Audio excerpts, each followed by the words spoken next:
పువ్వు పార్టీ అనేది ఇప్పుడు ఏ మతంకు కులంకు ప్రాంతంకు వ్యతిరేకం అనేది కాదట. ముస్లింలకు కూడా భారతీయ జనతా పార్టీ వ్యతిరేకం అసలే కాదట. ఇప్పుడు ఈ మాట ఎవరన్నారే బాలన్న అంటారా? ఎవరో కాదు, మసీదులు తవ్వుదాము అందులో శవం వెళ్ళితే మీది శివం వెళ్ళితే మాది అంటాడు చూడుండ్రి. అగో ఆ బండి సంజయ్ సారు.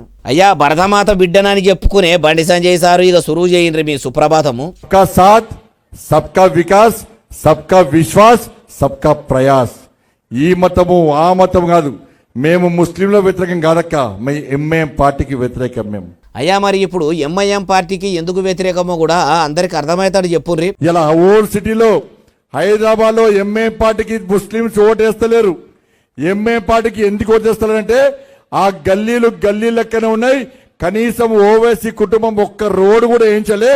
ఇలా ముస్లింల బతుకులు మొత్తం బర్బాద్ చేసింది ఎంఐఎం పార్టీ అని చెప్పి ముస్లింలు అందరూ భావిస్తారు. కాబట్టి ఇలా ఎంఐఎం పార్టీని ఓడగొట్టడానికే ముస్లిం ఈయన రైక మస్తగానే అన్నాడు మొత్తం ముచ్చటి నుండి. కాబట్టి ఈ మతం ఆ మతం కాకుండా అందరినీ సమానంగా చూడాలని చెప్పి భారతీయ జనతా పార్టీ ఉన్నది. కానీ ఎంఐఎం పార్టీ వాళ్ళు మాత్రం దానికి విరుద్ధంగా వ్యవహరిస్తారు. కాబట్టి ఇలా మేము మీ ముందుకు వచ్చినాం. ఇలా అందరూ ఒక్కది కోటారు. అయ్యా మీ ముచ్చట ఎట్లున్నదంటే వంపైతే వదినే మిర్రైతే మరదలు అన్నట్టే ఉన్నది. ఎన్నికల ఓట్ల కోసం సబ్కా సాత్ సబ్కా వికాస్ అనుకుంటా మంచిగానే సన్నాయి నొక్కులు నొక్కుతుండ్రు. కానీ మొన్నటిదాకా మీ కమలయ్యలు అందరూ కూడా మైనారిటీలు అనేటోళ్లను లేకుండా చేస్తాము, పాత బస్తీలు ఉన్న ముస్లింలను మొత్తం మాయం చేస్తాము అని మతాల నడమల సిచ్చు పెట్టేటట్టే మాట్లాడితే మీరైతే తక్కువనా సారు? ఓల్డ్ సిటీలకు ఉగ్రవాదులు తెప్పించి టెర్రరిస్టులతోని చదువులు చెప్పిస్తుండ్రని అంటిరి. ఇప్పుడు ఎన్నికలు వచ్చేసరికి మాట మారుస్తుండ్రా ఎట్లా అంటుర్రు ఈ ముచ్చటిన్నోళ్ళు.